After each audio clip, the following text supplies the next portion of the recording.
Hello students, अभी तक हमने देखा है नदी की स्थलाकृतियाँ, हिमानी की स्थलाकृतियाँ और आज का हमारा टॉपिक है वायु की स्थलाकृतियाँ। आज ये टॉपिक कंप्लीट हो जाएगा, कल हम शुरू करेंगे चट्टान। तो देखो, इससे पहले देखेंगे हमने कार्यों को 3 भागों में बांट के पढ़ते हैं: अपर्दन, परिवहन और निक्षेपण। तो अपरदन के कौन कौन से काम होंगे वायु में? अपवाहन सबसे मुख्य है, दूसरा है अपघर्षण और तीसरा सन्निघर्षण। अपघर्षण कैसे? जैसे हवा अपने साथ उड़ा के और जब चट्टानी टुकड़ों या अवसाद को लेके जाएगी तो अपघर्षण में वो धरातल के साथ, चट्टानी धरातल के साथ टकराएंगे और धरातल का कटाव करेंगे। अपघर्षण और सन्निघर्षण, जब हवा एक जगह से उड़ के दूसरी जगह जाएगी तो हवा में ही दो टुकड़े आपस में टकराएं और छोटे टुकड़ों में बदले तो सन्निघर्षण। तो वायु में कौन कौन से अपरदन के काम होंगे? अपवाहन, अपघर्षण और सन्निघर्षण। चलो, अब एक है मरुस्थलीय धरातल। ये राजस्थान ज्योग्राफी में पढ़ते हैं कि मरुस्थल 3 प्रकार के होते हैं: हममादा, रेग, ईर्ग। देखो, मरुस्थल का मतलब ये नहीं है कि मिट्टी मिट्टी होगी। मरुस्थल का मतलब है वहां पर वनस्पति का अभाव रहेगा, वर्षा का अभाव होगा। वनस्पति और वर्षा, इनकी मात्रा कम होगी, उस जगह को मरुस्थल बोलते हैं। अब हो सकता है वो जगह ठंडा मरुस्थल हो सकता है वहां पे पत्थर हो। हम बोलते हैं कि ये जम्मू कश्मीर में शीत मरुस्थल है, तो वहां पे ऐसा थोड़ी है कि हर जगह मिट्टी मिट्टी है, वहां तो पत्थर है। तो वो इन स्थितियों के आधार पर उस चीज को मरुस्थल बोला जाता है। तो वो जगह जहाँ पे वनस्पति का अभाव है, वर्षा का अभाव है, वहां का धरातल 3 प्रकार का हो सकता है। 3 नाम क्या है? हममादा, रेग और ईर्ग। हममादा क्या है? जब मरुस्थल चट्टानी हो, यानी कि कोई धरातल है और वहां पर चट्टानें मिल रही हैं, तो वो क्या होगा? चट्टानी मरुस्थल। पथरीला मरुस्थल का मतलब है धरातल पर चट्टान में ऊंचाई पे है। पथरीला मरुस्थल का इसमें जगह नीचे भूमि में चट्टान है। और रेतीला मरुस्थल, राजस्थान प्रकार वाला मरुस्थल जिसमें बालू या रेत की प्रधानता है, वो क्या है? ईर्ग। तो हममादा क्या है? चट्टानी मरुस्थल या वो मरुस्थल जिसका धरातल चट्टानी है। रेग पथरीला मरुस्थल और ईर्ग रेतीला मरुस्थल। तो देखो, हम पढ़ रहे हैं अपरदन के प्रकार। अब अपरदन से कौन कौन से स्थल रूप बनेंगे? तो हम बार बार लेंगे कि चट्टानें कटेंगी, तो वो घटना कहाँ होगी? चट्टानी मरुस्थल में। पथरीला मरुस्थल का मतलब है कि वहां का जो धरातल है वो चट्टानी पत्थरों का है। और रेतीला मरुस्थल, तो जैसे कि ये टीले हैं, टीले एक जगह से दूसरी जगह जाएंगे, बरखान वगैरह, वो कौन से मरुस्थल में मिलेगी? वो घटनाएं रेतीले मरुस्थल में मिलेगी। और जो यारडान, जुगेन वगैरह है वो मिलेंगी हममादा या चट्टानी मरुस्थल में। इसलिए हमने ये मरुस्थल के 3 प्रकार देखे हैं। अब इसके बाद में देखेंगे अपरदन की स्थलाकृतियां। इसका स्क्रीनशॉट ले लो चाहे।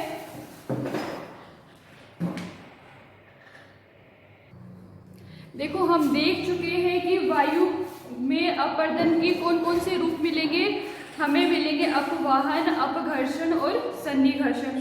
उसके बाद में हमने देखा 3 प्रकार के मरुस्थलीय धरातल। कौन कौन सा देखा? हममादा, ईर्ग, रेग। ठीक है। अब उसके बाद में जो अगला टॉपिक हम देखेंगे, इसमें अगली चीज देखेंगे, वो है अपरदन से निर्मित स्थलाकृतियां। वो चीज तो है, इन सारे नाम को एक साथ लिख लेने हैं और याद करने हैं। अब देखेंगे होते क्या है। छत्रक शिला या मशरूम रोग,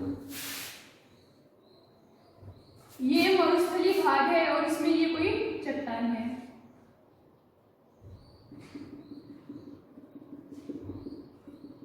नीचे वाली चट्टान है, ये तो है कोमल चट्टान या मुलायम चट्टान। ऊपर वाली है कठोर चट्टान। अब यहाँ से लगातार हवा आ रही है इधर से, तो जो कम कटेगी, उसकी तुलना में कोमल चट्टान ज्यादा कटेगी।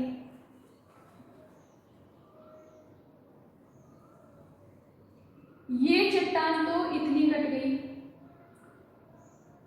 और ऊपर वाली चट्टान तुलनात्मक रूप से कम कटी है।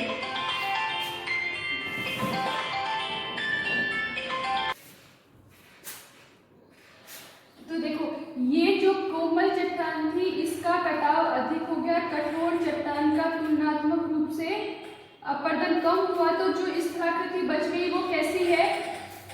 सांप की छतरी बोलते हैं, मशरूम, उसके जैसी। तो इस स्थलाकृति को क्या बोलेंगे? मशरूम रोग या फिर छत्रक शिला। अब देखेंगे इनसेलबर्ग। मरुस्थलीय क्षेत्र है। मरुस्थलीय क्षेत्र में चट्टान के अपरदन के बाद में जो छोटी छोटी आकृतियां बच जाती हैं अवशेष के रूप में, चट्टान के अपरदन के पश्चात अवशेष के रूप में जो छोटे आकृतियां बन जाएंगी उनको क्या बोलेंगे? इनसेलबर्ग या बोर्नहार्ड। अब अगला है जूगेन और यार्डान। इनको थोड़ा ढंग से समझेंगे।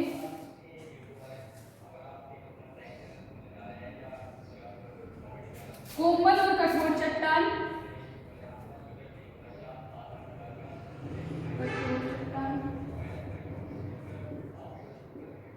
जब कोमल और कठोर चट्टान क्षैतिज रूप से समानांतर हो, क्षैतिज रूप से समानांतर हो तो क्या स्थिति बनेगी?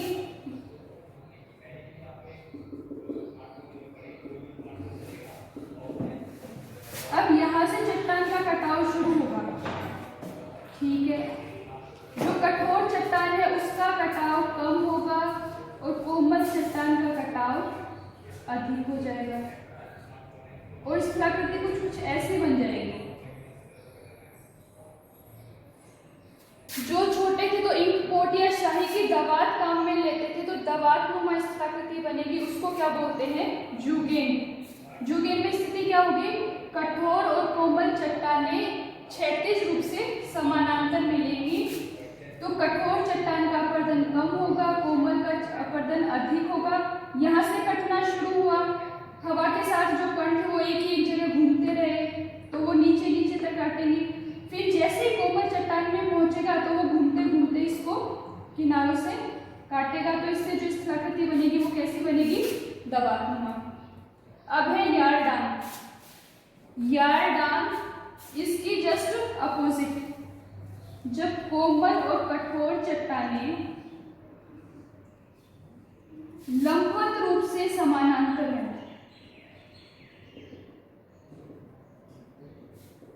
जब कोमल और कठोर चट्टानें लंबवत रूप से समानांतर हों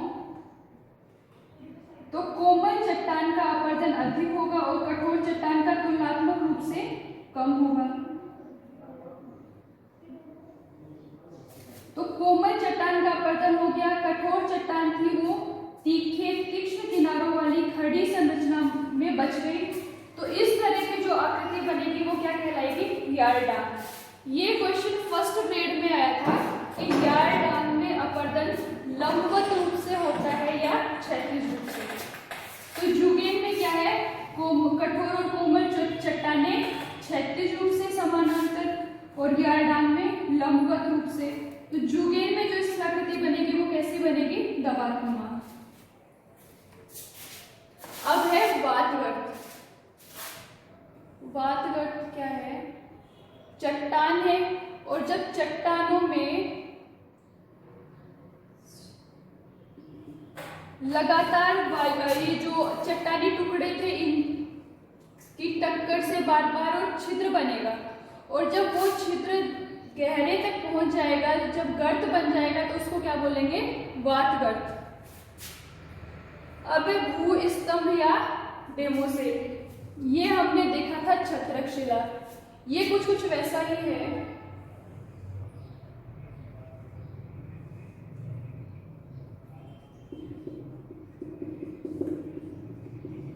ऊपर वाली है कठोर चट्टान, नीचे वाली कोमल चट्टान।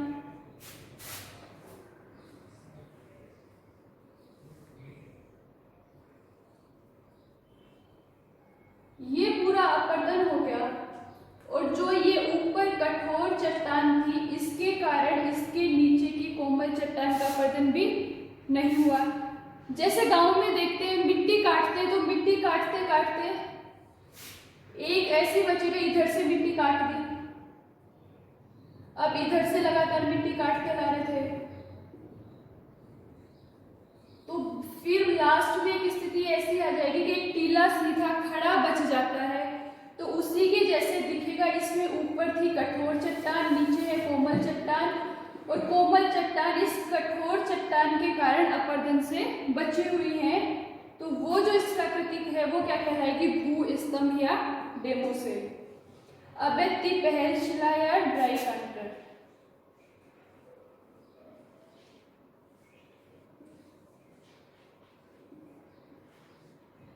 लगातार हवाओं से अब कभी इधर से आएंगे तो पत्थर लगातार कटता रहेगा, चट्टानें कटती रहेंगी, उसकी आकृति त्रिकोणीय बन जाएगी, उसको क्या बोलेंगे, तिपहल शिला या ड्राई कंटर।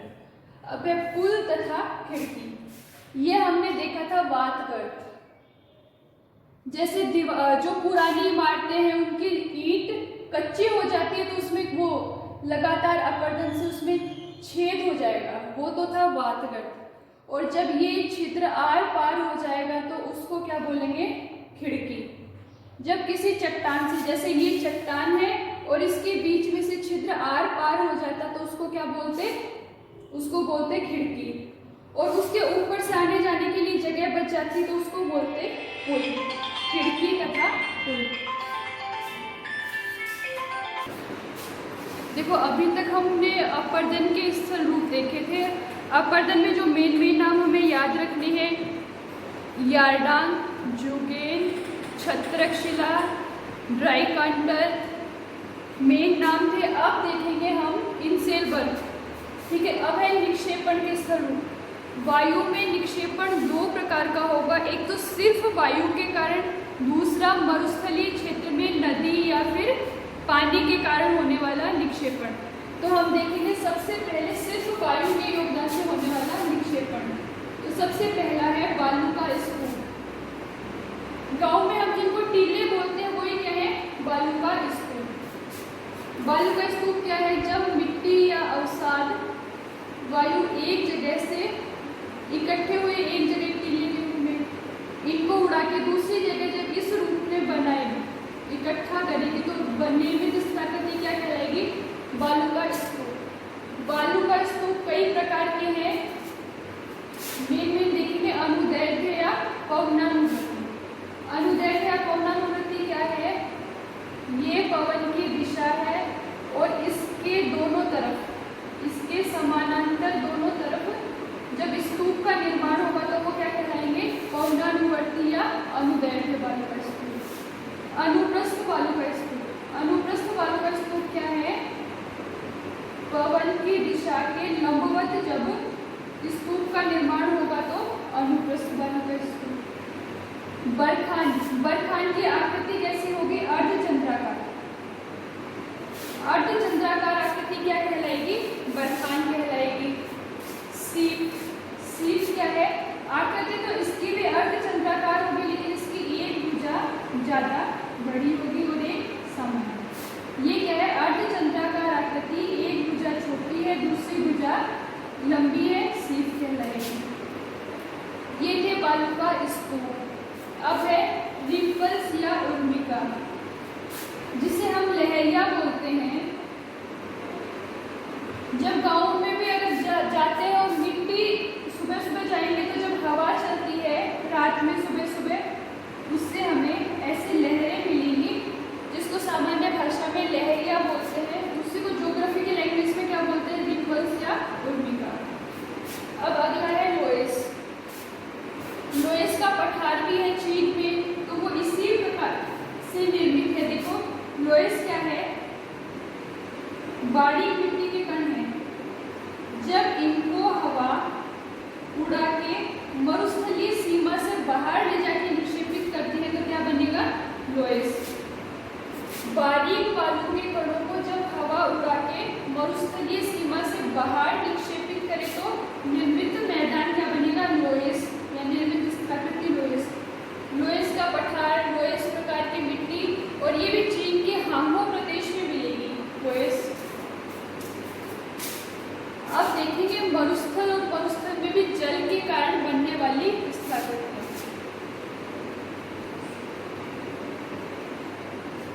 ये है परतदार चट्टानें। आग्नेय चट्टान कठोर होती है, उनको काटने के लिए ज्यादा मिट्टी, ज्यादा पानी, ज्यादा वेग चाहिए। परतदार चट्टानें थोड़ी मुलायम होती हैं, तो इनमें सामान्यतः जब कभी कभी असामयिक वर्षा आएगी तो उससे इनमें कटाव होगा, और कटाव के बाद में स्थलाकृति कुछ इस प्रकार से बन जाएगी कि इसमें ऊपर की तरफ ऊबड़ खाबड़ भूभाग हो गया, जगह जगह धसे हुए गड्ढे हैं, तो वो आकृति क्या कहलाएगी? उत्खात भूमि या बीहड़। राजस्थान में बोलते हैं चंबल प्रदेश है, वो बीहड़ भूमि है, बेडलैंड है, तो वो इसी प्रकार से बना है। चलो अब देखेंगे पेडिमेंट, बजाता या प्लाया। तीनों नाम इंपॉर्टेंट है। ये कोई चट्टान की पर्वत है, तो इसके पर्वत पतीय भाग में यहाँ पे अगर कोई भी स्थलाकृति बनती है, किसी भी प्रकार का निक्षेपण होता है, तो वो क्या कहलाएगा? पेडिमेंट। इसके बाद में जब मरुस्थलीय क्षेत्र में है ये चट्टान, यहाँ से कोई नदी है और वो जब अपने साथ बहाव को ले जाएगी और मलबे को, अवसाद को यहाँ पे बनाएगी, निक्षेपित करेगी, इकट्ठा करेगी, तो उससे निर्मित स्थलाकृति क्या होगी? बजादा। बजादा, बहादा, बजाड़ा, तीनों नाम इसी के लिए काम में लेते हैं। मध्यवर्ती भाग में बनेगी, दिखने में कुछ कुछ जलोढ़ पंख जैसी होगी, पंख, ठीक है। तो देखो जो पर्वत पतीय भागों में बनेगी वो पेडिमेंट, और जो नदी के साथ बहा के, इस पे क्वेश्चन ये आता है कि शुष्क प्रदेशों में बनेगी और नदी के द्वारा बनेगी, पानी से, बहाव से, ठीक है। अब इसके साथ में जब सबसे आखिर में अवसाद इकट्ठे हो गए, बड़े बड़े पत्थर है, उसके बीच में जब ये नदी अपने साथ बहा के ले जाएगी, अवसादों को दूर तक फैला देती है, और यहाँ पे जो मिट्टी है वो तुलनात्मक रूप से उर्वरा भूमि है। यहाँ पे पेड़ पौधे उगेंगे और जो ओएसिस बोलते हैं जिसको मरुद्यान या नखलिस्तान, वो मिलेंगे। तो ये चीज जो है ये क्या है? प्लाया। और यहाँ पर अगर पानी इकट्ठा हो जाए बरसात से तो प्लाया झील। प्लाया क्या है? जब पानी या फिर नदी के द्वारा जो अवसाद अपने साथ लाएगी उसे दूर तक बहा के और दूर तक जमा देती है, तो निर्मित स्थलाकृति प्लाया। और जब इसमें पानी भर जाए तो प्लाया झील। एक चीज और देखेंगे, बोल्सन। बोल्सन क्या है? मरुस्थलीय क्षेत्रों में वो निम्न भूमि जिसके चारों तरफ पर्वत या पहाड़ियां हैं, वो क्या कहलाएगी? बोल्सन। बोल्सन क्या है? निम्न भूमि और इसमें पानी इकट्ठा हो जाए तो बोल्सन झील। प्लाया झील और बोल्सन झील अलग अलग है। प्लाया झील नदी के द्वारा लाए गए अवसाद से के जमाव से बनेगी, और बोल्सन झील जब चट्टानी क्षेत्रों के बीच में जो गहरी या गर्त बेसिन बनेगा वो क्या है? बोल्सन। चलो ये हमारा टॉपिक कंप्लीट हो गया। हमने अपरदन और निक्षेपण दोनों की स्थलाकृति देखी। कल हम पढ़ेंगे चट्टानें।